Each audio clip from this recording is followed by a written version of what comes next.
قانون الگ کیوں چاہتا ہے، اپنا قرآن الگ کیوں پڑھتا ہے، اپنی مسجدیں الگ کیوں بناتا ہے؟ یہ مل جل کر ملی جلی تہذیب کے اندر کیا یہ رہ نہیں سکتا؟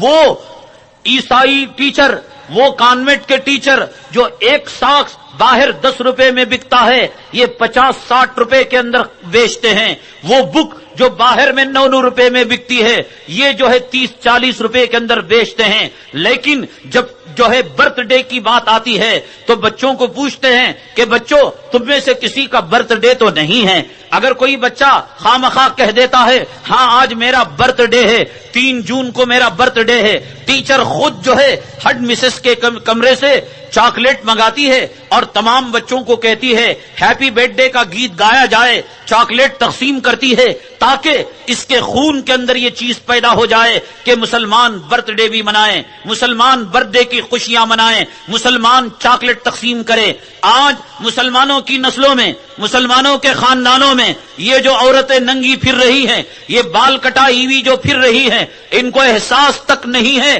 کہ ہم جو ہے گلی کی کتیا سے بدتر ہم مقام پر آ چکی ہیں، اور یہ مرد ان کے غلام بن کر جو پیچھے پیچھے لٹو کی طرح جا رہے ہیں۔ اللہ کی قسم یہی عیسائی کانوینٹوں کی تہذیب تھی، یہی عیسائی کانوینٹوں کی تمدن تھی۔ یہ مسلمانوں کے گھرانوں کے اندر جو برتھ ڈے منایا جاتا ہے، کیا آقا نے اپنی زندگی کا کوئی برتھ ڈے منایا تھا؟ کیا صدیق اکبر نے منایا تھا؟ ارے زندگی کے جانے پر غم کیا جاتا ہے، دنوں کے ڈھلنے پر ماتم کیا جاتا ہے۔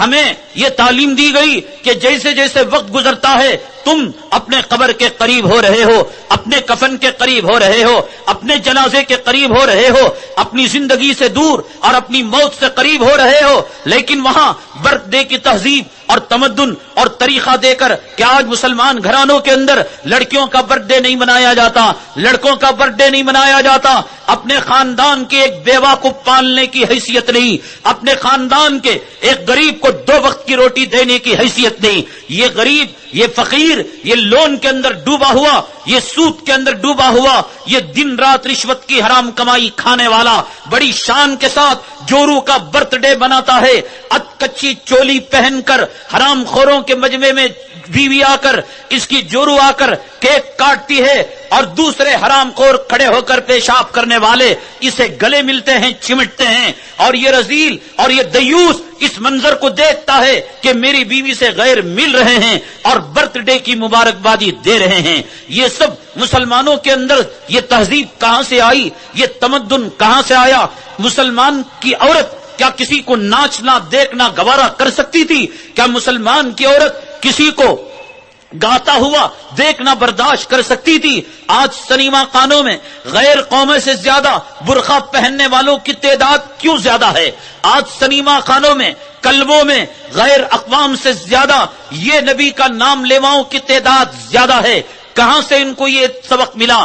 کہاں سے ان کو یہ درس ملا؟ یہ سبق انہی اسکولوں سے ملا، یہ سبق انہی کالجوں سے ملا، یہ سبق انہی کانوینٹوں سے ملا کہ بھائی دنیا آگے بڑھ رہی ہے، ناچ گانا ایک کلا ہے، ایک آرٹ ہے، ایک فیشن ہے۔ اب ان کے جو ہے سائن لیے جاتے ہیں، ان کے آٹوگراف لیے جاتے ہیں، ان رنڈیوں کی عزت کی جاتی ہے۔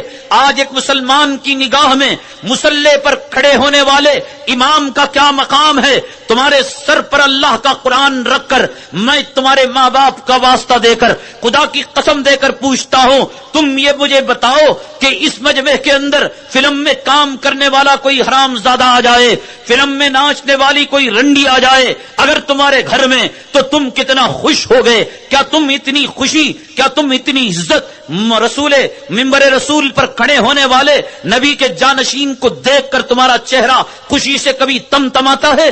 ان چہروں کو دیکھ کر تمہارے چہرے پر اداسی نہیں آتی؟ تمہارے کیا پیشانی پر بل نہیں پڑتے؟ نبی کے خلیفاؤں کو دیکھ کر، نبی کے جانشینوں کو دیکھ کر کیا تمہارا دل سکڑتا نہیں ہے؟ کیا تمہارے دل میں غم نہیں آتا ہے؟ کہاں سے یہ سبق ملا؟ کیا کبھی مسلمان لڑکی کسی غیر کے ناچ کو دیکھ سکتی تھی؟ آج مسلمان گھرانوں میں ہماری 17 سال کی بچیاں اور 20 سال کی جوان بچیاں ان حرام زادوں کے ناچ کو کیا خوشی اور شوق کے ساتھ نہیں دیکھ رہی ہے؟ اور ان کے جو ہے عصمت لوٹنے کے منظر کو اور بچھانوں میں سونے کے منظر کو، ہم بستری اور مباشرت کے منظر کو آج یہ لڑکیاں نہیں دیکھ رہی ہیں۔ ان کے آنکھوں سے حیا کو کس نے ختم کیا؟ ان کے آنکھوں سے شرم کو کس نے ختم کیا؟ ایک طرف جن پیدا کرنے والا باپ اور دوسری طرف جننے والی ماں بیٹھی رہتی ہے۔ ایک طرف وہ باپ جسے جنت کا دروازہ بتایا گیا اور ایک طرف وہ ماں جس کے پیروں تلے جنت بتائی گئی۔ یہ باپ بھی موجود ہے اور یہ ماں بھی موجود ہے۔ ایک کماری لڑکی، بن بیاہی لڑکی ایک حرام زادے کے ناچ کو دیکھتی ہے، ایک حرام زادے کو ڈانس کو دیکھتی ہے، ایک رنڈی کے کپڑے کو دیکھ کر اپنے باپ کو کہتی ہے کہ ابا جان مجھے یہ رنڈی کا کپڑا آنے والی عید الفطر میں سلا دینا، ابا جان میرے برتھ ڈے کے موقع پر سلا دینا۔ اس حیا کے جنازے کو کس نے نکالا؟ اس شرم کے جنازے کو کس نے نکالا؟ یہ باپ تو وہ تھا کہ بیٹی کو پیدا کرنے کے بعد خود وہ باپ بیٹی کی کمر کو دیکھنا حرام تھا، بیٹی کے سینے کو دیکھنا حرام تھا، بیٹی کی پنڈلی کو دیکھنا حرام تھا، بیٹی کے ران کو دیکھنا حرام تھا۔ آج یہ باپ اپنی اسکوٹر میں اس بیٹی کو اسکرٹ پہنا کر کانوینٹ کی طرف رواں دوا ہوتا ہے، مخالف طرف سے ہوا چلتی ہے، وہ اسکرٹ جو ران تک رہتا ہے اور گھٹنے تک رہتا ہے اٹھتا ہے، گلی کا چمار اور گلی کا بھنگی اور گلی کا کتا اور گلی کا زانی اس بیٹی کی شرمگاہ کو دیکھتا ہے کہ اندر انڈر ویئر ہے یا نہیں، اس کے ران کو دیکھتا ہے اور خود باپ اس منظر کو دکھا کر لے کر جاتا ہے۔ ہے کسی میں حس، ہے کسی میں شرم، ہے کسی میں حیا؟ کہاں گئی وہ حیا جو آقا ہمیں دے کر گئے تھے؟ کہاں گئی وہ حیا جو ہمیں صدیق ہمیں دے کر گئے تھے؟ کہاں گئی وہ حیا فاروق ہمیں دے کر گئے تھے؟ امریکہ اور کسی پاکستان اور کسی مکہ مدینہ کی بات نہیں، کچھ اسی شہر بنگلور اور اسی شیواجی نگر کی بات ہے کہ جب یہاں آٹو رکشا نہیں تھے، جب یہاں ٹیکسی نہیں تھے، جب گھوڑوں کے اندر لوگ گھوڑے گاڑی میں بیٹھا کرتے تھے، بیل گاڑیوں میں بیٹھا کرتے تھے، ہمارے آبا سے پوچھو، ہمارے داداؤں سے پوچھو، ہماری ماؤں میں، بہنوں میں، قوم کی بیٹیوں میں کتنی حیا تھی، کتنی غیرت تھی، کتنی شرم تھی کہ اگر اس گھوڑے گاڑی میں بیٹھ کر وہ جو روشن دان ہوتا تھا، اگر کوئی لڑکی اس روشن دان سے جھانک لیتی، کسی غیر محرم لڑکے کو دیکھ لیتی، تو پورے بنگلور والے اس گھر میں رشتہ نہیں مانگتے تھے۔ ارے یہ تو بے حیا لڑکی ہے کہ گھوڑے گاڑی میں پردے کے اوٹ سے، وہ روشن دان سے اس نے باہر جھانک لیا۔ یہ بنگلور کا ماحول تھا۔ آج گلی کوچوں میں اللہ کی قسم کتے اور کتیاں کم زنا کرتے ہیں، گدھے اور گدھیاں کم زنا کرتے ہیں۔ ان ہوٹلوں میں کیا ہو رہا ہے، یہ کیفے بار میں کیا ہو رہا ہے، یہ انٹرنیٹ پارلروں کے اندر یہ کیا ہو رہا ہے، یہ مسلم لڑکیاں نہیں ہیں، یہ حیا کی قوم نہیں ہے، یہ شرم کی قوم نہیں ہے۔ آپس میں بھرے چوک کے اندر ایک کتا ایک کتیا سے ملنے شرم کرتا ہے، اس بھری چوک کے اندر ایک کالج کی لڑکی، ایک کالج کا لڑکا اپنا منہ، اپنا ہونٹ دوسرے سے لگا کر چوم کر وہ ایک دوسرے کو الوداع کہتے ہیں، گلے ملتے ہیں، ہاتھ ملتے ہیں۔ کیا ہو گیا ہے ہماری غیرت کو؟ کیا ہو گیا ہے ہماری شرم کو؟ کیا ہو گیا ہے ہماری حیا کو؟ یہ کہاں سے ہماری حیا کا جنازہ رخصت ہوا؟ ان کانوینٹوں کے اندر لڑکوں کو دیا گیا کہ بھر کر پینٹ پہننا، فل آستین کا شرٹ پہننا، لڑکیوں کو دیا گیا آدھی آستین کا شرٹ پہننا اور ہاف اسکرٹ پہننا۔ یہ مستقل میرے بھائی اس سازش کو پہچانو اور اس گھنونی سازش کو پہچانو، ورنہ یاد رکھو عبد الکریم چھاگلا کا جو حشر ہوا، عارف محمد خان کا جو حشر ہوا، جسٹس ہدایت اللہ کا جو حشر ہوا اور عصمت چغتائی کا جو حشر ہوا، اللہ کی عزت و جلالت کی قسم یہ حشر یہ اولاد تمہارے ساتھ کرنے جائے گی۔ عصمت چغتائی، تسلیمہ نسرین، سلمان رشدی کیا یہ پیدائشی مسلمان نہیں تھے؟ بلکہ میں آپ کو بتاؤں کہ تسلیمہ نسرین کا باپ ایک عالم تھا۔ عالم اپنی بیٹی کو رنڈی بنا سکتا تھا، عالم اپنی بیٹی کو عیسائی بنا سکتا تھا، عالم اپنی بیٹی کو یہودیوں کی گود میں بھیج سکتا تھا۔ عالم باللہ، عارف باللہ تھا تسلیمہ نسرین کا باپ، لیکن کیا کبھی اس نے یہ سوچا کہ کانوینٹ میں اور عیسائی مشنریز کے اسکولوں میں جانے کے بعد میری بیٹی کل جناب محمد رسول اللہ صلی اللہ علیہ وسلم کی آبرو پر اور عزت پر انگلیاں اٹھانے والی ہوگی؟ کل چل کر میری بیٹی آقا کی ازواج مطہرات، کائنات کے مسلمانوں کی اماں کی آبرو اور عزت پر انگلیاں اٹھانے والی ہوگی؟ کیا اس تسلیمہ نسرین کتیا نے نہیں کہا تھا کہ آقا کو کس نے اجازت دے دی تھی کہ وہ اور قوم کے لیے 4 سے بڑھ کر نکاح نہ کرے اور خود 11 شادیاں کر لی؟ کون تھی؟ تسلیمہ نسرین، عالم کی بیٹی تھی. تم اس فکر میں نہ رہنا کہ صبح میں کانوینٹ میں بھیج کر ہم شام میں مکتب میں ملا کے پاس بھیج رہے ہیں. ارے کون سی مصیبت ہے؟ آگ میں داخل کر کر آگ سے بچانے کی کوشش کی جائے، سمندر میں داخل کر کر سمندر کا پانی نہ لگنے کی کوشش کی جائے. یہ بیکار ہیں کوششیں، بیکار ہیں کوششیں. تسلیمہ نسرین کے باپ نے تم سے زیادہ کوششیں کی ہوگی. تم تو پھر بھی داڑھی مڑے ہو، پھر بھی تم سود خور ہو، پھر بھی رشوت خور ہو، پھر بھی بے نمازی ہو. تسلیمہ نسرین کا خاندان عالمانہ خاندان تھا، باپ عالم تھا. کیا اس نے یہ انجام سوچا تھا؟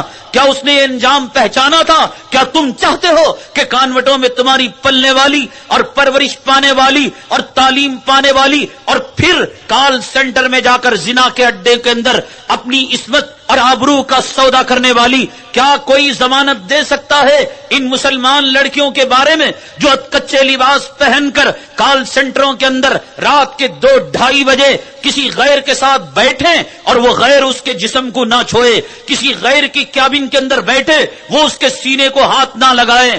اللہ کی قسم یہ دستور کے خلاف ہے، یہ اللہ کے اصول اور سنت کے خلاف ہے کہ پیٹرول بھی ہو اور اس میں آگ بھی ڈالی جائے اور آگ نہ لگے. خود حدیث کہتی ہے کہ ایک مرد اور ایک عورت ایک تنہائی میں جمع ہوتے ہیں تو شیطان تیسرا ان دونوں میں آگ لگا دیتا ہے. کون ہیں ان کال سینٹروں کو بدکاری کا اڈا بنانے والی؟ کون ہیں آج غیروں کے ساتھ بھاگنے والی؟ یہ سبق کہاں سے انہیں ملا؟ یہ درس کہاں سے ملا کہ محبت کا کوئی دھرم نہیں ہوتا، عشق کا کوئی دھرم نہیں ہوتا؟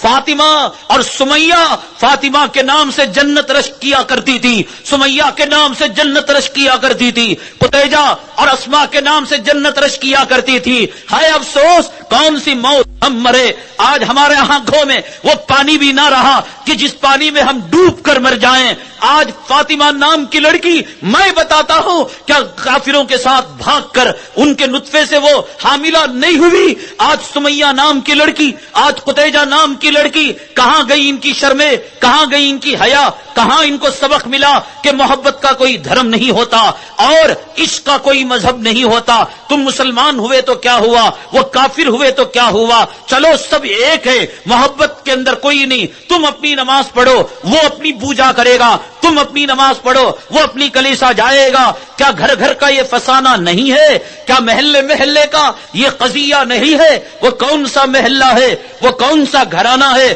وہ کون سی مسلمانوں کی آبادی ہے جہاں ہماری ماں پہلے کماری لڑکیوں کی، کالج کی لڑکیوں کی بات ہوا کرتی تھی، آج شادی شدہ مائیں، بچوں کی مائیں، اللہ کی قسم، اللہ کی قسم، آج صبح کا فیصلہ کہ ایک مسلمان ماں شادی شدہ صاحب اولاد غیر کے ساتھ عشق کے اندر مبتلا ہو کر بھاگ گئی. کہاں سے ملتے ہیں یہ سبق؟ کہاں سے ملتے ہیں وہ درس؟ ہم نے دیکھا تھا اپنے پڑھنے کے زمانے میں جلال آباد کے اندر مدرسہ حضرت مولانا مسیح الامت شاہ مسیح اللہ خان صاحب رحمت اللہ علیہ کا، جب جاتے اپنے ساتھیوں سے ملنے، وہاں گاؤں تھا، وہاں دیہات تھا، وہاں پاخانہ اٹھانے کے لیے جو بھنگیاں صبح سویرے آیا کرتی تھی، دن کے اجالے سے پہلے آتی تھی اور رات کی تاریکی میں آتی تھی، صبح سویرے آ جایا فجر کی نماز کے آس پاس آ جاتی تھی. اللہ کی قسم جلال آباد اور مظفر نگر کا کوئی باسی اور کوئی باشندہ ان پاخانہ اٹھانے والی بھنگیوں کے چہرے کو دیکھنا چاہتا تو ان کے چہروں کو نہیں دیکھ سکتا تھا. بھنگیوں کے چہروں میں حیا تھی، ان کے آنکھوں میں شرم تھی. آج قتیجہ نام کی لڑکی، آج سمیہ نام کی لڑکی، آج اسماء نام کی لڑکی، وہ خود اپنے باپ کو کہتی ہے میرا ایک بوائے فرینڈ ہے، تمہیں کوئی زحمت نہیں میرے لیے دلہا تلاش کرنے کی، میرے لیے نوشا تلاش کرنے کی. یہ تہذیب انہی کانوینٹوں کے ذریعے سے ملی، یہ تہذیب، یہ درس ان کو انہی کانوینٹوں کے ذریعے سے ملا. چھوٹے چھوٹے ننھے منھے بچوں کو سب سے بڑی دولت کیا ہوتی ہے، سب سے بڑا سرمایہ کیا ہوتا ہے، سب سے بڑا مال کیا ہوتا ہے؟ چاکلیٹ ان کی سب سے بڑی دنیا ہے. ایک طرف ہیرا رکھو اور ایک طرف چاکلیٹ رکھو اور پوچھو بیٹا کیا چاہیے، وہ کہے گا ابو جان مجھے چاکلیٹ چاہیے. اس بچے کو ہیرے کی قدر کیا؟ تمام بچوں کو جمع کیا جاتا ہے، ان میں سے کون کون مسلمان ہیں ہاتھ اٹھاؤ. مسلمان بچوں نے ہاتھ اٹھایا. بچوں اللہ سے کہو اللہ چاکلیٹ دے، تو چاکلیٹ نہیں ملتا. بچوں کہو محمد صلی اللہ علیہ وسلم چاکلیٹ دیں، چاکلیٹ نہیں ملا. بچوں کہو عیسیٰ مسیح، یسوع، مریم اماں تم مجھے چاکلیٹ دو، بٹن دبا دیا پیر سے، اوپر چھت میں سے چاکلیٹ گرنے لگے. کہا بچوں دیکھو تم نے اللہ کے نام سے مانگا چاکلیٹ نہیں ملے، تم نے محمد صلی اللہ علیہ وسلم کے نام سے مانگا چاکلیٹ نہیں ملے، اب حضرت عیسیٰ تمہیں دیتے ہیں.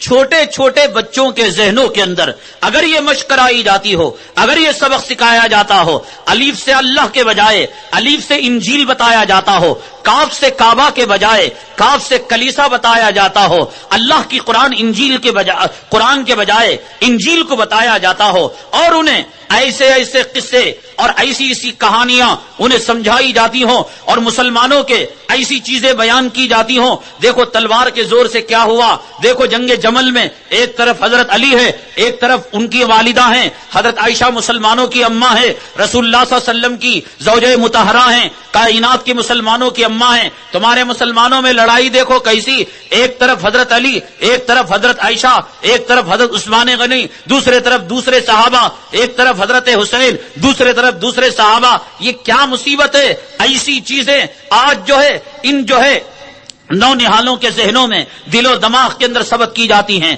اب یہ بچے آگے بڑھیں گے. اگر کوئی میں نے کہا نا کہ کوئی ماں باپ یہ سوچتے ہیں کہ چلو دن میں وہ کانوینٹ کی تعلیم پا لیتا ہے، رات میں ہم 5 کلمے سکھا دیں گے، ایمان مجمل اور ایمان مفصل سکھا دیں گے، اللہ کی قسم یہ دھوکہ ہے، دھوکہ ہے. یہ کون سی عقل مندی کی بات ہے کہ کینسر کے جراثیم چھوڑے بھی جائیں اور پھر اینٹی سیپٹک جو ہے دوا بھی دی جائے؟ یہ کون سی مصیبت ہے؟ ایڈز کی بیماری دی بھی جائے اور پھر اس کی ختم کرنے کی دوا بھی دی جائے. یہ عقل مندی نہیں ہے میرے بھائی، یہ ایمان کو سلب کرتے ہیں، یہ ہمارے عقیدے پر ڈاکہ ڈالتے ہیں، یہ اندرونی طور پر ہمارے مذہب کو کھوکھلا کرتے ہیں ایسی تاریخ کو بتا کر. اسی وجہ سے جب اڈوانی نے یاترا نکالی، رتھ یاترا نکالی، اس رتھ یاترا کا مقصد یہی تھا کہ مسلمانوں کو ہندوستان سے کاٹ دیا جائے، مسلمانوں کو ہندوستان سے پاکستان ہجرت کرنے پر مجبور کیا جائے. کیا آپ جانتے ہیں اس رتھ یاترا کا ڈرائیور کون تھا؟ نہ عیسائی تھا، نہ یہودی تھا، نہ کافر تھا، نہ بت پرست تھا. اسی قوم کا ایک فرد عارف محمد خان تھا. نہ عارف دھیڑوں چمانوں کا نام ہے، نہ محمد اغیار کا نام ہے. یہ عارف محمد خان، اس کو کہاں سے درس ملا کہ اڈوانی کی یاترا میں وہ ڈرائیور بنے اور وہ جو ہے وہ پوزیشن حاصل کرے؟ یہ جسٹس محمد ہدایت اللہ کیا یہ کافروں کے گھرانے میں پیدا ہوا تھا؟ یہ بھی مسلمانوں کے گھرانے میں پیدا ہوا. موت سے پہلے اس نے وصیت کی تھی کہ میرے انتم سنسکار کر دیا جائے، میرے جسم کو جلا کر بھسم کر دیا جائے. ہدایت اللہ کا ترجمہ اللہ کی ہدایت، اللہ کا صحیح راستہ. لیکن جب تعلیم غلط جگہ پر ملی، اسلام کی قدر و قیمت کو نہیں پہچانا، موت کے بعد کی زندگی کو نہیں پہچانا، اس نالائق نے قوم کے لوگوں کو، کافروں اور مشرکوں کو خوش کرنے کے لیے وصیت کی تھی کہ میری موت کے بعد میری جسم کو جلا کر میری راکھ کو ہوا میں بکھیر دیا جائے. تو چنانچہ جسٹس ہدایت اللہ کو اسی طرح کیا گیا. عصمت چغتائی کا گھرانہ دیندارانہ گھرانہ تھا. موت سے پہلے عصمت چغتائی نے جو سیکس ناول لکھا کرتی تھی، اس نے وصیت کی کہ جس طرح جسٹس ہدایت اللہ کو جلا کر خاکستر کر دیا گیا، مجھے بھی کر دیا جائے. یہ کون ہے؟ عارف محمد خان. یہ کون ہے؟ عصمت چغتائی. یہ کون ہے؟ سلمان رشدی، جو آج یہودیوں کی گود میں اور نصارہ اور عیسائیوں کی گود کے اندر پناہ لیا ہوا ہے. یہ یہودیوں کا کوئی مادر ذات پڑلا نہیں، یہ انگریز کے نطفے سے پیدا ہوا انسان نہیں. اس کا گھرانہ علماء کا گھرانہ، اس کا گھرانہ دیندار گھرانہ. لیکن جس ذریعے سے اس نے تعلیم حاصل کی، اسے شروع ہی سے ناپاکی کا سبق دیا گیا، شروع ہی سے اسلام کی نفرت دلائی گئی. اب جب انہوں نے بس نہیں کیا کہ ہاسپٹلوں کے ذریعے سے، کالجوں اور اسکولوں کے ذریعے سے حملے پر انہوں نے بس نہیں کیا، تو اب انٹرنیٹ آ گیا. مذہب کے نام پر حیرت کریں گے کہ انٹرنیٹ کے اندر 4 لاکھ ویب سائٹ ہیں. مذہب کے نام پر انٹرنیٹ کے اندر 4 لاکھ ویب سائٹ ہیں. ان 4 لاکھ ویب سائٹ میں 2 لاکھ ویب سائٹ تو صرف ان عیسائیوں کے ہیں، جو مسلمانوں کے نام پر، قرآن کے نام پر، بخاری کے نام پر، حدیث کے نام پر، ترجمے کے نام پر، فقہ کے نام پر 2 لاکھ ویب سائٹ انہوں نے انٹرنیٹ کے اندر کھول رکھے ہیں، جس کے ذریعے سے انٹرنیٹ کے چلانے والے اور انگلیاں دبانے والوں کو یہ تعلیم دی جاتی ہے، یہ سازش ان کے اندر گھولی جاتی ہے کہ دیکھو روایتوں کے اندر ٹکراؤ ہے، کبھی آتا ہے رفع دین کیا آقا نے، کبھی آتا ہے رفع دین نہیں کیا، کبھی آتا ہے آمین زور سے بولا، کبھی آتا ہے آمین آہستہ بولا۔ مسلمان ایک قوم سینے پر ہاتھ باندھتی ہے، مسلمانوں کی دوسری قوم ناف کے نیچے ہاتھ باندھتی ہے۔ اسلام اگر ایک ہے تو مسلمانوں کے طریقے کیوں غلط ہیں؟ اس لیے علماء کہتے ہیں کہ اپنے دین کو بچانا ہے، مدارس سے جڑے رہو، علماء سے جڑے رہو۔ یہ انٹرنیٹ کی پیداوار، انٹرنیٹ کے اندر اسلامک چینل دیکھنے والے اور ویب سائٹ دیکھنے والے اس زہر کا شکار ہو جاتے ہیں، جہاں ان کے ذہن کے اندر یہ چیز ڈالی جاتی ہے کہ دیکھو تمہارے حدیثوں میں اختلاف ہے، تمہارے روایتوں میں تعارض ہے، اور یہ کلام پاک کے اندر فرقہ پرستی ہے اور کافروں کو مارنے کا حکم دیا گیا ہے۔ کہا گیا ہے فَاقْتُلُوا الْمُشْرِكِينَ کافہ، کہ کافر کہاں ملے، مشرک کہاں ملے، قتل کر ڈالو۔ اس قسم کی چیزیں ڈال کر مسلمانوں کے ذہنوں کو تباہ کیا جا رہا ہے، برباد کیا جا رہا ہے۔ فلموں میں کام کرنے والا ایک خان نام کا آدمی، اس کے گھرانے میں ایک بچہ عیسائی، ایک بچہ سکھ اور اس کی جورو ہندو نہیں ہے، وہ کہتا ہے کہ میرا گھر سیکولر گھرانہ ہے۔ اگر اس کو صحیح تعلیم ملی ہوتی، اس نے قرآن کی روح کو پہچانا ہوتا، اس نے حدیث کو جانا ہوتا، تو کیا جو ہے ہندو بیوی سے شادی کرتا؟ کتنے مسلمان کلاکار ہیں، یہ ناچنے والے ہجڑے ہیں جو ہندو سے نکاح کرتے ہیں اور یہ سمجھتے ہیں کہ ہندوستان کی جمہوریت کا حق ادا کر رہے ہیں، ہندوستان کی سیکولرزم کا حق ادا کر رہے ہیں۔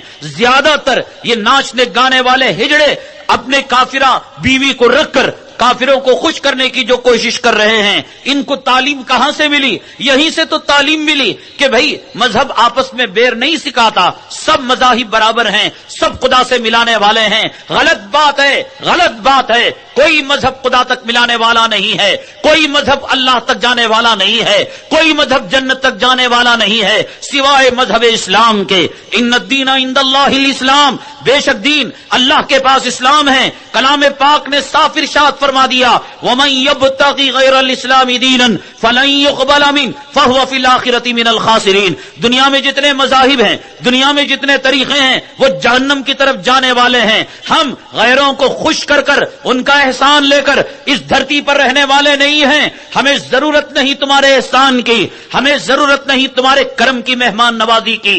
1150 سال تک ہمارے آبا، ہمارے اجداد نے اس زمین کو سینچا ہے، اور اس زمین کو انگریزوں کی غلامی سے نجات دلانے کے لیے ہمارے اکابرین نے خون دیا ہے، ہمارے اکابرین سولی پر چڑھے ہیں۔ اب کہتے ہیں کافروں سے، ہم کہتے ہیں اغیار سے، کسی کے ممنون کرم ہو کر ہم نہیں جیتے، ہم کسی کا احسان لے کر نہیں جیتے، ہم جیتے ہیں ٹیپو سلطان شہید کے احسان تلے، ہم جیتے ہیں قاسم نانوتوی کے احسان تلے، ہم جیتے ہیں شیخ الہند کے احسان تلے، ہم جیتے ہیں شیخ الاسلام کے اسیر مالٹا کے احسان تلے، ہم جیتے ہیں ان بزرگان دین کے ارواح کے احسان تلے جنہیں دلی سے لے کر میرٹھ تک ہر درخت کے اوپر چڑھا دیا گیا سولی پر، ہم جیتے ہیں ان اولیاء کرام کے احسان تلے جنہیں خنزیروں کے کھالوں میں بند کر کر سلگتی آگ کے اندر، دہتے ہوئے شعلوں کے اندر ڈال دیا گیا۔ ہم ہندوستان کے اندر کسی کے کرم پر، کسی کے ٹکڑوں پر اور کسی کی روٹی پر پلنے والی قوم نہیں، مسلمان خوددار قوم ہے، مسلمان خودداری کے ساتھ جیتی ہے، عزت کے ساتھ رہتی ہے، اور ذلت کی زندگی کے مقابلے میں عزت کی موت کو گلے لگانا پسند کرتی ہے۔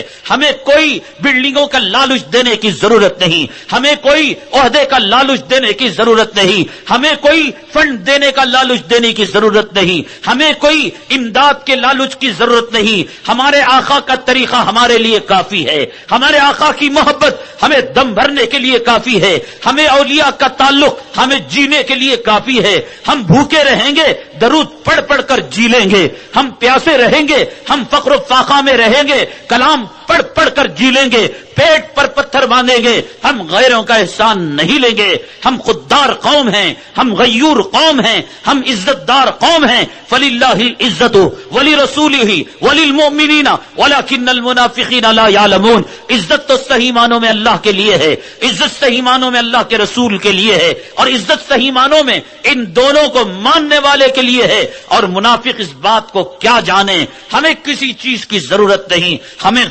غریب صحیح، ہم فقیر صحیح، ہم تنگدست صحیح، ہم مجبور صحیح، ہم مظلوم صحیح، سب کچھ صحیح، لیکن ہم یہاں کسی کے ٹکڑوں پر پلنے والے نہیں، کسی کے احسان تلے جینے والے نہیں۔ ہم نوجوان یاد کرے حضرت ٹیپو سلطان شہید رحمت اللہ علیہ کے کارنامے کو، یاد کرے حضرت قاسم نانوتوی رحمت اللہ علیہ کے کارنامے کو، حضرت شیخ الہند رحمت اللہ علیہ کے کارنامے کو، یاد کرے ان قربانیوں کو کہ ایک ایک داڑھی رکھنے والے اور ایک ایک عالم دین، ایک ایک حافظ قرآن کو پکڑ پکڑ کر سلگایا جاتا تھا، دیکھتے ہوئے شولوں کے اندر داخل کیا جاتا تھا۔ ہم پست قوم نہیں، ہم ذلیل قوم نہیں، ہم تباہ اور برباد ہونے والی قوم نہیں، لیکن بڑی بدقسمتی کی بات ہے کہ یہ یہود و نصارہ ایک سازش کے تحت ہمیں مسلمان تو رہنے دیا، ضرور گزشتہ سال کے مقابلے میں اس سال حاجیوں کی تعداد بڑھتی ہے، گزشتہ سال کے مقابلے میں اس سال مسجدوں کی تعداد بڑھتی ہے،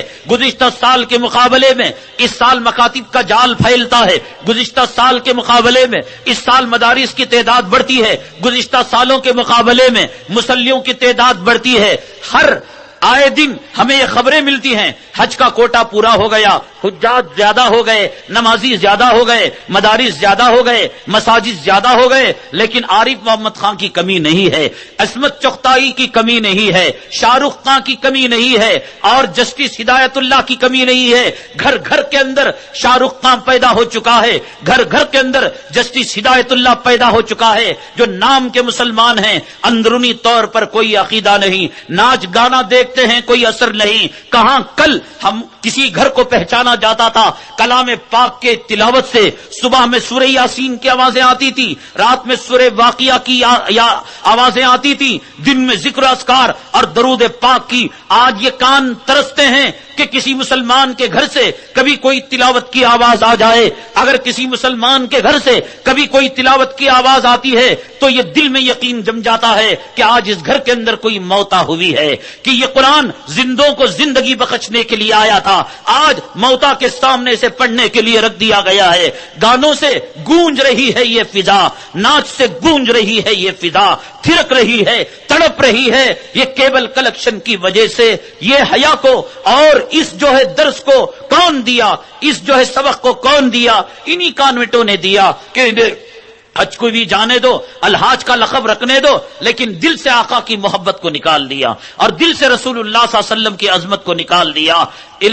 مرتد دو طریقے کے ہوتے ہیں، ایک مرتد وہ ہوتا ہے جو علل اعلان کہتا ہے مجھے ایمان پسند نہیں، مجھے اسلام پسند نہیں، آج سے میں کافر ہو گیا، آج سے میں نے اپنا نام بدل لیا۔ یہ مرتد تو پچھلے زمانوں میں ہوا کرتے تھے، اگر کوئی ایمان سے پھرتا معلوم ہو جاتا یہ عیسائی ہوا، یہ کافر ہوا، یہ انگریز ہوا، لیکن آج مرتد بھی ہو رہے ہیں لیکن اپنا نام بھی نہیں بدل رہے ہیں، مرتد بھی ہو رہے ہیں، حج کو بھی جا رہے ہیں، مرتد بھی ہو رہے ہیں اور زکات بھی دے رہے ہیں، مرتد بھی ہو رہے ہیں، مساجد کی تعمیر بھی کر رہے ہیں۔ دیکھیے ہمارے اسلامی ادارے، ہماری مساجد، ان کے ذمہ دار ہیں داڑھی مڈے، اور امام کو کہتے ہیں کیا ضرورت سود کے خلاف بولنے کی، مہینے کا بول کو چلو نا۔ یہ کیا ہے؟ مرتد، اعتقادی مرتد ہیں یہ لوگ۔ ارے سود کی برائی مسجد کے اندر نہیں کی جائے گی تو تیرے اماں کے قبر کے پاس کی جائے گی۔ مساجد کی حالت دیکھو، مدارس کی حالت دیکھو۔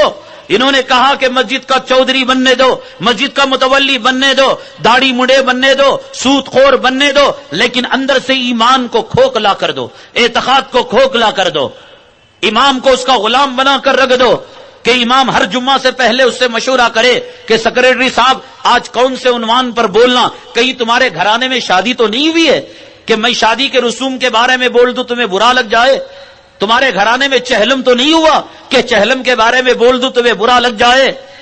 یہ سازش چل رہی ہے، قربانی کے جانوروں کی تعداد بڑھ گئی، حاجیوں کی تعداد بڑھ گئی، اندرونی طور پر اسلام کی جو روح ہے، اسلام کی جو اسپرٹ ہے، اسلام کی جو طاقت ہے، اسلام کی جو قوت ہے اس قوت کو ان عیسائی کانوینٹوں نے سلب کر لیا، ذہن بنا کر تاریخ کو مست کر ایک ایک جملے سے بھی ہمارے ذہنوں پر اس کے اثرات مرتب ہوتے ہیں۔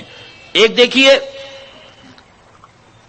ہمارے والد آئے ہوں، ہمارے ابا حضور آئے ہوں، ایک تعارف کا انداز تو یہ ہے، یہ ہمارے والد محترم ہیں، یہ ہمارے ابا جان ہیں، تو سامنے والے کے دل میں اچھے اثرات پڑتے ہیں صرف انہی الفاظ کی وجہ سے کہ میں نے ابا جان کہا، میں نے والد محترم کہا، میں نے ان کو ابو کہا، تو سامنے والا سمجھتا ہے ان کا بہت بڑا مقام ہے۔ اور ایک انداز یہ ہے، یہ میرا باپ ہے، تو سامنے والا سمجھتا ہے کہ اس نے ضرور اس کے پر ظلم کیا ہوگا، ستم کیا ہوگا، تبھی تو اس کے دل میں اتنا عناد ہے۔ باپ کہیں تو بھی وہی بات ہے، ابو جان کہیں وہی بات ہے، ابا جان کہیں وہی بات ہے، والد محترم کہیں وہی بات ہے، لیکن ایک لفظ کے ہیر پیر سے سامنے والے کا دل اثر انداز ہوتا ہے۔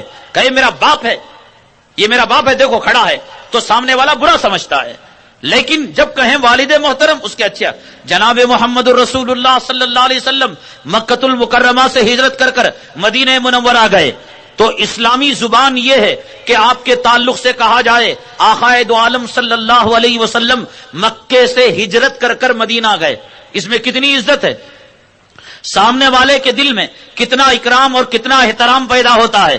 اور ایک طریقہ یہ ہے کہ ہم یہ کہیں کہ پڑھانے والا عیسائی ٹیچر اپنے اسٹوڈنٹس کو یوں کہے کہ مکے میں 10 سال رہنے کے بعد محمد صلی اللہ علیہ وسلم راتوں رات بھاگ کر مدینہ چلے گئے، وہ کبھی ہجرت کا لفظ استعمال نہیں کریں گے، وہ لفظ استعمال کریں گے بھاگ کر چلے گئے۔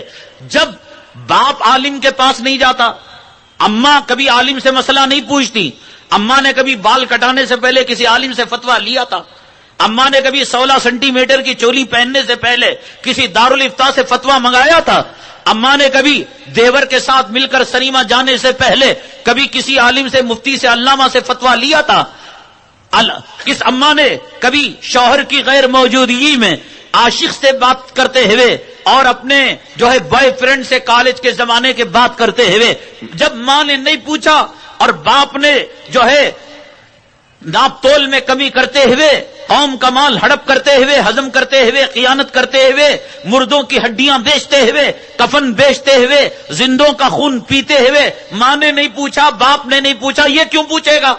جب اس کے دل میں یہ بات ڈالی گئی کہ رسول محمد صلی اللہ علیہ وسلم راتوں رات بھاگ کر مکے سے مدینہ چلے گئے، تو اب یہ ایک ایک لفظ اس کے ذہن میں آتا ہے۔ ہیٹ کی عظمت پی سے پگ ہی کیوں بتایا جاتا ہے؟ اس لیے کہ مسلمانوں کے یہاں خنزیر نجس العین ہے، اس کا تھوک بھی ناپاک ہے، اس کا پسینہ بھی ناپاک ہے، اس کا جھوٹا بھی ناپاک ہے، اس کا خون بھی ناپاک ہے، اس کی جلد بھی ناپاک۔ پی سے ہزاروں چیزیں آتی ہیں، لیکن پی فار پگ ہی کیوں بتایا جاتا ہے؟ اس لیے کہ جب ایک بچہ رٹے گا پی فار پگ، پی فار پگ، اب یاد کرنا ہے 100 مرتبہ کہے گا، جب ایک چیز بار بار کہی جاتی ہے تو اس کی گھنونا پن، اس کی نفرت دل سے، عظمت دل سے نکل گئی، عوامے کی محبت نکل گئی، جان بوجھ کر اس قسم کا سبق پڑھایا جاتا ہے، اس قسم کا درس دیا جاتا ہے، نماز پر پابندی لگائی جاتی ہے، پاکی پر پابندی لگائی جاتی ہے، اور جمعہ پر پابندی لگائی جاتی ہے۔ یہ ایک سازش کا جال ہے۔ اب اگر کوئی کہتا ہے کہ صاحب اگر تعلیم ہوتی ہے تو انہی اداروں میں ہوتی ہے، ہمارے اسکولوں کے اندر تو تعلیم نہیں ہوتی، یہ ڈاکٹر ابوالکلام جو ہندوستان کے صدر ہیں، انہوں نے کیا کانوینٹ میں تعلیم پائی تھی؟ اگنی اور پرتوی انہوں نے جو میزائل بنائی، یہ کانوینٹ میں تعلیم پا کر بنائی۔ دنیا کے جو مشہور سائنسدان ہیں، ڈاکٹر عبد القدیر ہیں اور ابوالکلام ہیں، یہ سب جو ہے یہ انہوں نے کیا کانوینٹوں میں تعلیم پائی؟ ڈاکٹر ابوالکلام ایک اسکول کا افتتاح کرتے ہوئے خود انہوں نے کہا کہ میری ابتدائی تعلیم اردو میڈیم اسکول سے شروع ہوئی۔ کون کہتا ہے یہاں تعلیم نہیں ہوتی؟ اگر فرض کر لو کہ کانوینٹوں کے مقابلے میں تعلیم یہاں کم بھی ہوتی ہے، کانوینٹوں کے مقابلے میں یہاں ڈگریاں کم بھی ملتی ہیں، لیکن ایمان تو بچ جاتا ہے، پاکی تو بچ جاتی ہے، نماز تو مل جاتی ہے، حیا تو مل جاتی ہے، شرم تو مل جاتی ہے۔ ارے ڈگری پا کر ایمان کھونے سے کیا فائدہ؟ ایمان کی کوئی قیمت نہیں، ایمان کی کوئی قدر نہیں. ایک صحابی کو اللہ کے حبیب پاک جناب محمد رسول اللہ صلی اللہ علیہ وسلم نے بیکاٹ کر دیا تھا، سوشل بیکاٹ کر دیا. دیکھو خبردار، اس سے کوئی مسلمان بات نہ کرنا، اس سے کوئی خرید و فروخت نہ کرنا، ان کو سلام بھی نہیں کرنا، یہ سلام کرے تو جواب نہ دینا. یہ کسی وجہ سے تعزیری کارروائی تھی جو جناب محمد رسول اللہ صلی اللہ علیہ وسلم نے کی تھی. ایک عیسائی بادشاہ کو پتا چلا کہ ایک صحابی کو جناب محمد رسول اللہ صلی اللہ علیہ وسلم نے بیکاٹ کر دیا ہے، تو اس نے اپنے نمائندے کو بھیجا اور بھیج کر آفر دیا کہ دیکھو محمد صلی اللہ علیہ وسلم کے دین کو چھوڑ کر اگر تم عیسائیت کو قبول کر لو گے تو میں اپنی بادشاہت کے 2 ٹکڑے کر دوں گا، جو چاہے ٹکڑا تم اپنا لینا. اپنی بیویوں کو 2 حصوں میں تقسیم کر دوں گا، جو چاہے بیویاں تم لے لینا. اپنی کنیزاؤں کو 2 حصوں میں منقسم کر دوں گا، جو کنیزائیں چاہے لے لینا. اپنی پراپرٹی کے 2 ٹکڑے کر دوں گا، جو پراپرٹی چاہے تم لے لینا. ایمان کی کیا قیمت ہوتی ہے آپ نے پہچانا نہیں. ایمان کی قیمت آپ نے ختنہ جان رکھی ہے. ایمان کی قیمت آپ نے مرنے کے بعد جنازے کو جان رکھا ہے. ایمان کی قیمت نکاح کے وقت مسجد سے دفتر لانے کو جان رکھا ہے. ایمان کی قیمت نہیں جانتے کہ اس بادشاہ کا آفر جب یہ صحابی کے پاس آیا تو صحابی کہنے لگا کہ خبردار کہ تم میرے محمد صلی اللہ علیہ وسلم کے ساتھ جو تعلق رشتہ ہے اس کا سودا کرنا چاہتے ہو، اگر تم چاہو تو تمہارے ان تمام چیزوں پر میں پیشاب کرنا بھی گوارا نہیں کرتا. اسے لینا تو دور کی بات، سینے سے لگانا تو دور کی بات، اس پر موتنا اور پیشاب کرنا بھی گوارا نہیں کرتا. اسی حالت کے اندر گھٹ گھٹ کر مر جانا مجھے گوارا ہے جناب محمد رسول اللہ صلی اللہ علیہ وسلم کی محبت میں. تو ہمارے پاس ایمان کی کوئی قیمت نہیں ہے، یہی ڈگریاں سب کچھ ہے.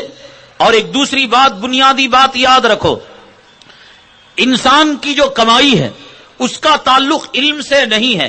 کتنے تعلیم یافتہ ہیں جو جھک مارتے ہیں دوسروں کے یہاں جا کر 1500 کی نوکری کیا کرتے ہیں، اور کتنے اناڑی ہیں. اللہ تبارک تعالیٰ نے زمین و آسمان کے دولت کے خزانے کھول رکھے ہیں. تو کس نے بتایا آپ کو کہ کانوینٹ میں پڑھو گے ڈگری ملے گی تبھی آپ کو روپیہ ملے گا، پیسہ ملے گا؟ کیا ہمارے پیدا ہونے سے پہلے اللہ تبارک تعالیٰ نے ہماری ماں کے پیٹ میں ہماری روزی کو نہیں لکھا تھا؟ یہ کانوینٹ والے ہماری روزی کو لکھیں گے؟ یہ عیسائی مشنریز والے ہماری جو ہے مقدر کو لکھیں گے؟ وَمَا مِن دَابَّةٍ فِي الْأَرْضِ إِلَّا عَلَى اللَّهِ رِزْقُهَا. زمین میں جتنے چوپائے ہیں اور جتنی مخلوق ہے، روزی دینے والی ذات اللہ کی ہے. تو یہ آیت جھوٹی ہے. ان اللہ هو الرزاق ذو القوة المتین، اللہ وہی ہے جو روزی دینے والا ہے. یہ آیت جھوٹی ہے، کہہ دو کہ جھوٹی، کہ جب تک کانوینٹ میں نہیں پڑھیں گے ڈگری نہیں ملے گی، اور ڈگری نہیں ملے گی روپیہ نہیں ملے گا، اور روپیہ نہیں ملے گا ڈگری نہیں ملے گی، عزت نہیں ملے گی. ارے ایمان کھو کر، جنت کو کھو کر، اللہ کے عذاب کو مول کر، جہنم کے لہو اور پیپ کو مول کر، عرش کے سائے کو ٹکرا کر، حوض کوثر کے پانی کو ٹکرا کر، یہ جھوٹی ڈگریاں لے کر کیا کرو گے؟ زیادہ سے زیادہ کوئی لڑکی تسلیمہ نسرین بنے گی، زیادہ سے زیادہ کوئی لڑکا سلمان رشدی بنے گا، زیادہ سے زیادہ اس امت کا کوئی فرد شاہ رخ خان بنے گا، زیادہ سے زیادہ جسٹس ہدایت اللہ بنے گا. مرے گا رنڈیوں پر، مرے گا ان ناچنے گانے والوں پر. کیوں مرتے ہیں مسلمان؟ کیوں مرتے ہیں ان پر؟ علامہ انور شاہ کشمیری رحمت اللہ علیہ ساری زندگی قادیانیوں کو گالیاں دیا کرتے تھے، جو جھوٹے نبی پر ایمان لائے تھے، کانے نبی پر غلام محمد قادیانی لعنت اللہ علیہ کو ماننے والے تھے، ساری زندگی گالیاں دیا کرتے تھے. جب کبھی غلام محمد قادیانی کا نام لیتے کہتے ملون لعنت اللہ علیہ مردود. ایک مرتبہ ایک شاگرد نے اور آپ کے ایک جو ہے قریبی رہنے والے نے آپ سے پوچھا، حضرت آپ شیخ الحدیث ہیں، بخاری پڑھانے والے ہیں، آپ کی داڑھی سفید ہو گئی، اللہ والے آپ کی زبان سے غلام محمد قادیانی کے بارے میں ایسے جملے زیبا نہیں دیتے،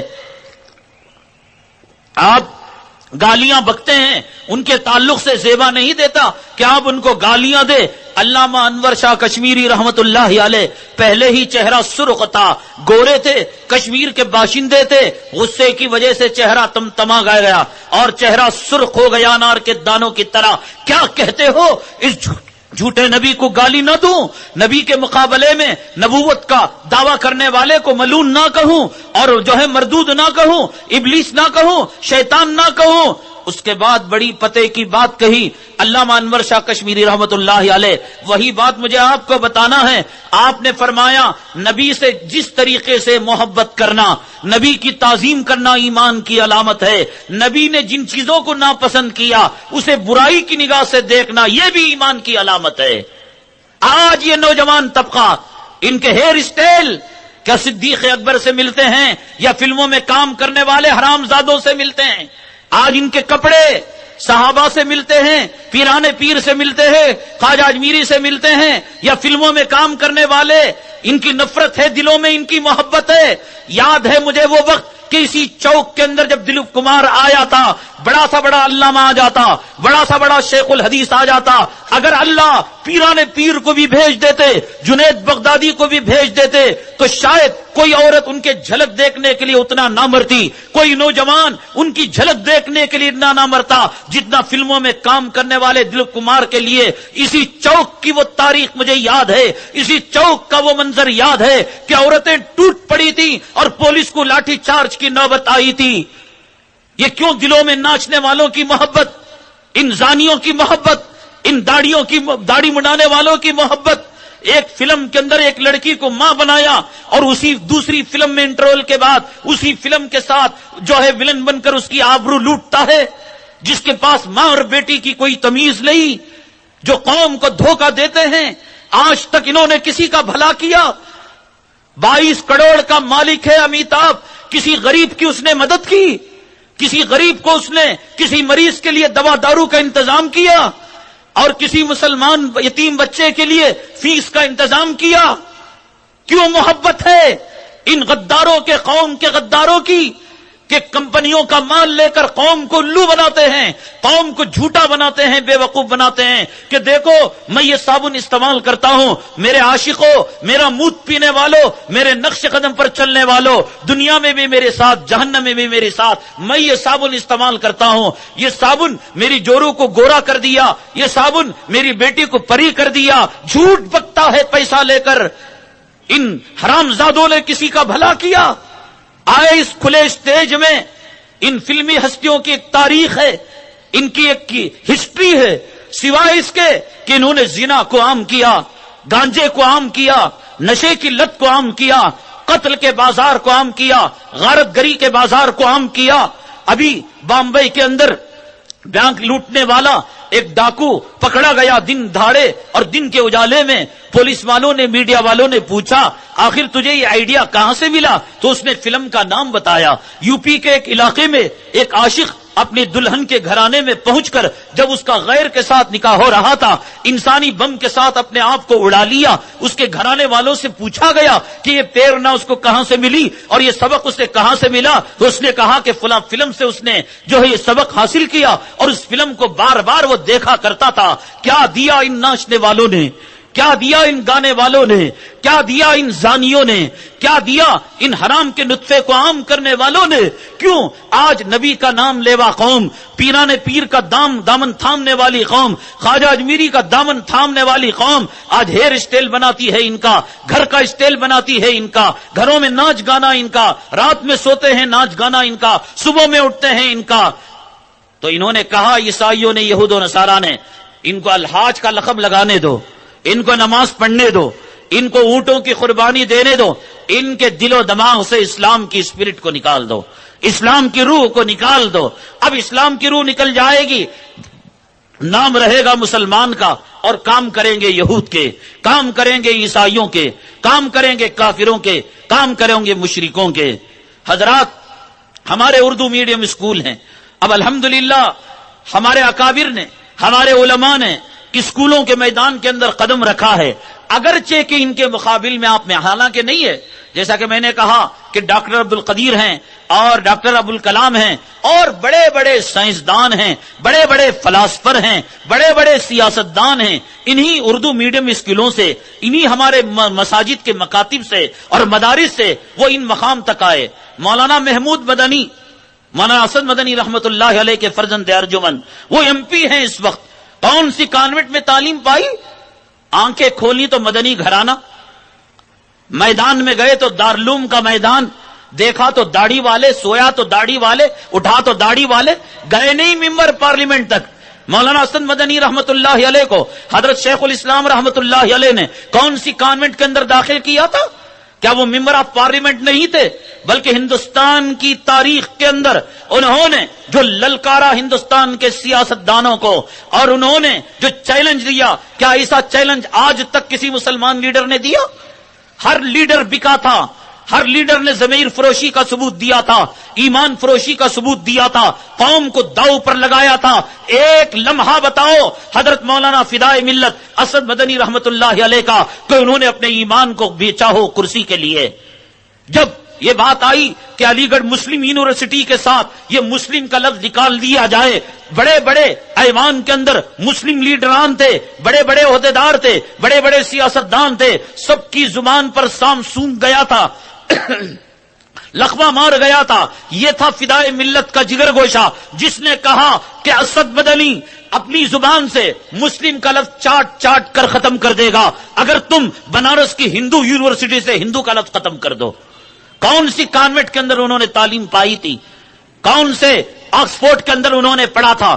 وہ دنیا کا کون سا ملک تھا؟ وہ دنیا کی کون سی ایئر لائنز تھی؟ وہ دنیا کی کون سی ہوائی جہاز تھی جس میں فدائے ملت حضرت اسد مدنی رحمت اللہ علیہ نہ بیٹھے ہوں؟ وہ کون سا ملک کا گوشہ تھا، دنیا کا گوشہ تھا جہاں آپ نہ گئے ہوں؟ کیا عزت نہیں ملی؟ کیا دولت نہیں ملی؟ کیا عہدہ نہیں ملا؟ کیا ان کانوینٹوں کے ذریعے سے ملا؟ میرے بھائی، یہ ہمارے ایمان پر ڈاکہ ڈالنے کے ذریعے ہیں، یہ علماء کی نفرت پیدا کرتے ہیں، یہ مدارس کی نفرت پیدا کرتے ہیں۔ دیکھو، پہلا ہمارے بچپنے میں ہم دیکھتے تھے ایس ایل سی کو جانے والا 2 کاپیاں لے کر جاتا تھا، 2 کاپیاں ایس ایل سی کو جا کر ایس ایل سی کی سرٹیفکیٹ ملتی تو ہندوستان کے بڑے بڑے کارخانے والے اسے بلاتے، بیمل والے بلاتے، ایچ ایل والے بلاتے، بی ایل والے بلاتے، آ جاؤ ایس ایل سی کی سرٹیفکیٹ ہے۔ 2 کاپیاں لے کر جاتا تھا، 1 پین لے کر جاتا تھا۔ یو کے جی ایل کے جی کے بچے کو ترازو کے ایک پلڑے میں رکھو، اس کی کتابوں کو دوسرے پلڑے میں رکھو، کتابیں وزن ہو جائیں گی، بچہ کمزور پڑ جائے گا۔ یہ کیا ہے سازش کہ تعلیم کا اتنا بوجھ دیا جائے، اتنا بوجھ دیا جائے کہ جب کانوینٹ کی تعلیم کے بعد بچہ گھر کو آئے تو ماں ٹیوشن میں لگا دے، ماں ہوم ورک میں لگا دے کہ اسے قرآن پڑھنے کی فرصت ہی نہ ملے، اسے وضو سیکھنے کی فرصت ہی نہ ملے۔ اتنا اس کو جو ہے لگا دو تعلیم کے پیچھے، اتنا ہوم ورک دے دو، اتنے سبجیکٹ دے دو کہ پھر وہ قرآن پڑھنے کی نوبت نہ آئے۔ یہ کانوینٹ زدہ مسلمان جب بڑا ہوتا ہے اور اس کی بچی جوان ہوتی ہے، حضرت اپنی بچی کا پردہ کرا لو حاجی صاحب، نمازی صاحب، یہ بچی تمہاری غوشہ ہو گئی، تو کہتا ہے اجی ہماری بچی کی عمر ہی کیا ہوئی، بچی غوشہ ہو گئی، کل کسی زانی کے ساتھ جائے گی تو پھر 90 مہینے میں کسی نرسنگ ہوم کے اندر ایڈمٹ ہو کر حرام کا پلڑا جلے گی، اور یہ کانوینٹ زدہ باپ کہتا ہے کہ ہماری بچی کی کیا عمر ہوئی۔ یہ سب کہاں کی دین ہے؟ یہ سب کانوینٹوں کی دین ہے۔ ایسا نہیں کہ مدارس سے کوئی ترقی نہیں پاتا اور مکاتب سے کوئی ترقی نہیں پاتا، اردو اسکولوں سے کوئی ترقی نہیں پاتا۔ ہاں، ہم جانتے ہیں کہ ان کے اندر آج دھاندلیاں ہو رہی ہیں۔ قوم کے نوجوان اور قوم کے مجاہد طبقے کو ضرورت ہے ان اسکولوں کی طرف، ان مسلم اداروں کی طرف جہاں آج غبن ہے، جہاں آج رشوت ہے، جہاں غریب بچے پر ظلم کیا جاتا ہے کہ تم ڈونیشن دو، تم بلڈنگ کی فیس دو۔ ضرورت ہے کہ ان کے جو ہے گریبان پکڑے، ارے ہم عیسائی اسکولوں سے بچ کر مسلمان کا نام سن کر تمہارے یہاں آئے تھے، تم بھی تنگ کرنے لگے۔ انشاءاللہ اگر یہ ماحول بن جائے گا، حضرت مولانا ریاض الرحمان صاحب نے جامع العلوم کے شاخ پورے بنگلور کے اندر پھیلا رکھے ہیں، کتنی مساجد کے اندر ان کے اسکول چل رہے ہیں۔ آج جو ہے حسنات کالج ہے اور مسلمانوں کے کتنے ادارے ہیں کہ جہاں پر مسلمان پڑھ سکتے ہیں۔ میں آپ کو اللہ کا واسطہ دے کر کہتا ہوں کہ کانوینٹ کے ادارے یہ زہر ہیں، یہ ہمارے اعتقاد اور ایمان کو کھوکھلی کرنے والی چیزیں ہیں۔ اگر نہ سمجھو گے تو پھر تیار ہو جاؤ کسی تسلیمہ نسرین کے انتظار میں، پھر تیار ہو جاؤ کسی سلمان رشدی کے انتظار میں، اور پھر کل نہ کہنا کہ میں نے اپنے بچے کو کاش قرآن پڑھایا ہوتا، کاش دین سکھایا ہوتا، کاش کسی کانوینٹ میں داخلہ نہ دلایا ہوتا۔ حضرت مولانا ارشاد صاحب رحمت اللہ علیہ نے ایک بڑا عجیب و غریب واقعہ بیان کیا ہے، بڑا عبرتناک واقعہ ہے۔ کیا تم چاہتے ہو یہ واقعہ پھر دہرایا جائے، یہ تاریخ پھر دہرائی جائے؟ ایسے کانوینٹ زدہ مسلمان، ایسے سیکولر مسلمان، ایسے ماں باپ کے نافرمان مسلمان کیا پھر دوبارہ جنم لیں؟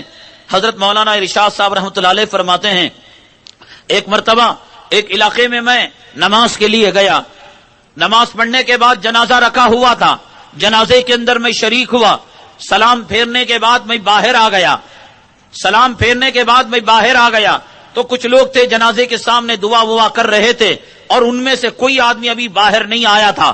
باہر آنے والوں میں پہلا شخص تھا۔ میں نے ایک آدمی کو دیکھا، ٹائی لگائے ہوئے، ہیئر اسٹائل بنائے ہوئے، انشٹ کیے ہوئے، امریکہ کا سوٹ اور بوٹ پہنے ہوئے، ادھر سے ادھر ٹہل رہا ہے اور ادھر سے ادھر ٹہل رہا ہے۔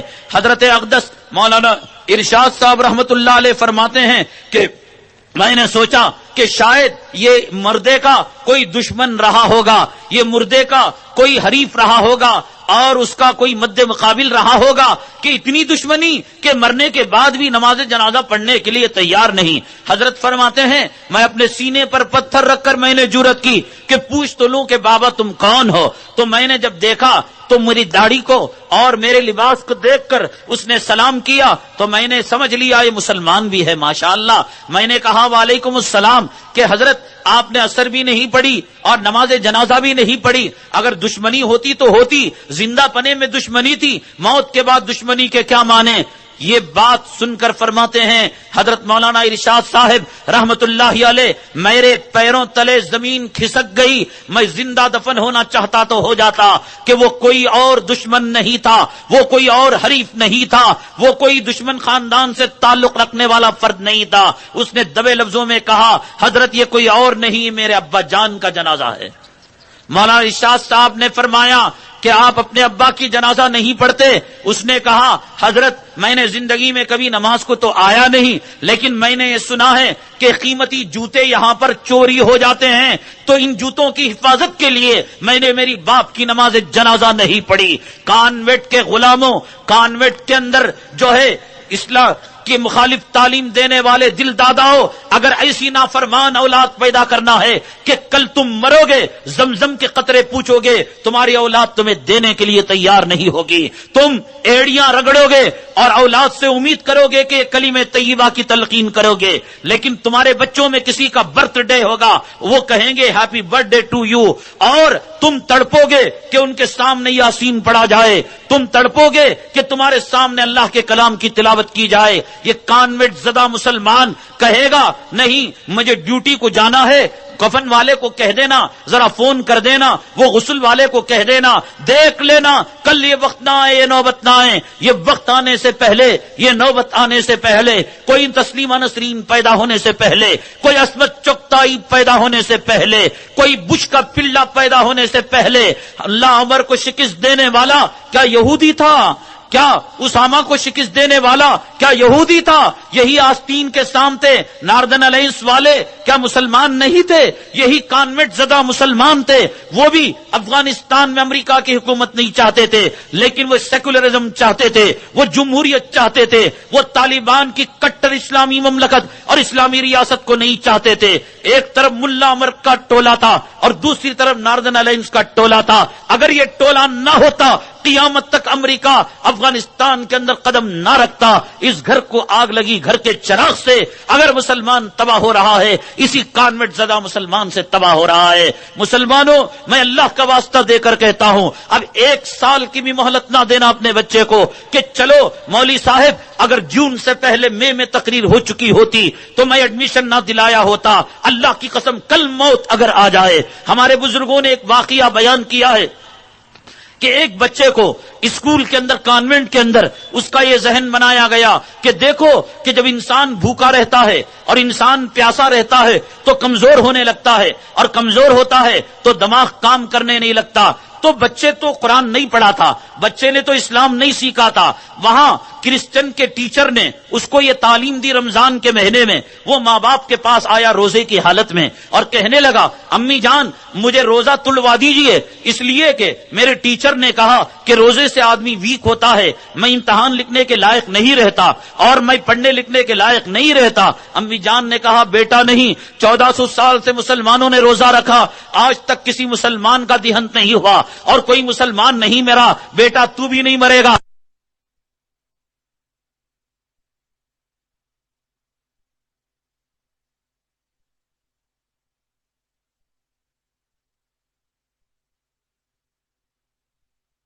جانے میں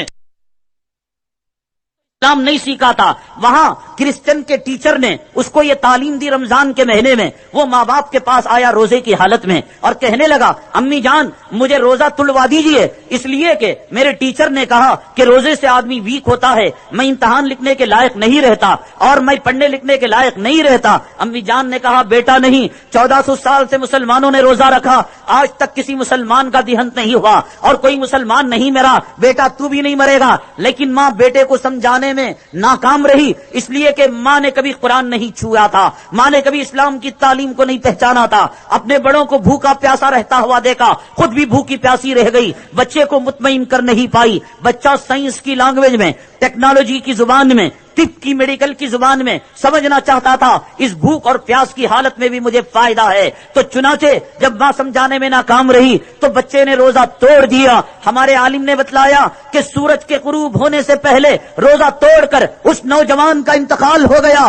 قوم کے نونہالو، قوم کے لوگوں مجھے بتاؤ کہ مرتد ہو کر جو وہ مرا، روزے کو توڑ کر جو وہ مرا، کلام پاک کی ایک آیت کے انکار سے آدمی کافر ہو جاتا ہے، قرآن شریف کی ایک حرف کے انکار سے کافر ہو جاتا ہے. ایک روزہ فرائض میں سے ایک فرض ہے، اگر کوئی اس کا انکار کرتا ہے وہ کافر ہو جاتا ہے. جس نے کرسچن ٹیچر کی بات کو سن کر روزے کو توڑا اور سورج کے غروب ہونے سے پہلے اس کا انتقال ہو گیا، مجھے بتاؤ اللہ کے لیے ایمان کی حالت میں اس کا انتقال ہوا یا کفر کی حالت میں اس کا انتقال ہوا؟ آج کتنے جنازے ایمان سے ہٹ کر ہوتے ہوں گے، آج کتنے جنازے کفر پر اٹھتے ہوں گے. کیا تم یہ چاہتے ہو؟ یاد رکھو ہماری نمازیں ہمارے اولاد کو کام نہیں آئیں گی. ارے ہم کس کھیت کے ملی؟ امام بخاری رحمت اللہ علیہ جس کے بارے میں کہا گیا کہ اصح الکتاب بعد کتاب اللہ تعالی صحیح البخاری، اللہ کی کتاب کے بعد دنیا میں اگر کہیں صحیح ترین کتاب ہے وہ صحیح بخاری ہے. امام بخاری اپنے خاندان کو نہ بچا سکے، اس بخارا اور سمرقند کی مسجدوں کے اندر ڈانس اور کلب بن گئے جب انہوں نے عیسائیوں کی تعلیم کو سینے سے لگایا.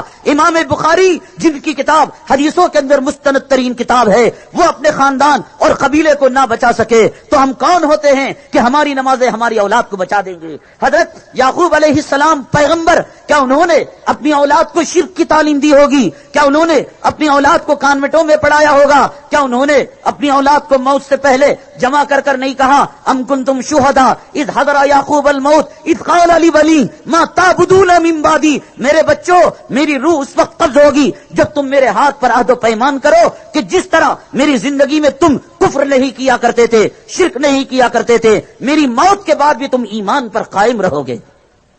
پیغمبر یعقوب علیہ السلام کو اپنے بیٹوں کے ایمان سے ہٹ جانے کا خوف ہے. امام بخاری کے خاندان کو ایمان سے ہٹ جانے کا خوف ہے. سمنخر بخارا میں آج مسلمان بیٹیوں کی آبرو کیا نہیں بک رہی ہے؟ کیا عزتیں نہیں لٹ رہی ہیں؟ کیا وہ دن دیکھنا چاہتے ہیں کہ ہماری مسجد سمنخر اور بخارا کی طرح کلب اور ناچ گانے کے اڈے بن جائیں؟ کیا گھر گھر میں تسلیمہ نسرین پیدا ہو جائے، سلمان رشدی پیدا ہو جائے؟ مسئلہ بڑا نازک ہے، مسئلہ بڑا حساس ہے، سمجھنے کی ضرورت ہے میرے بھائی.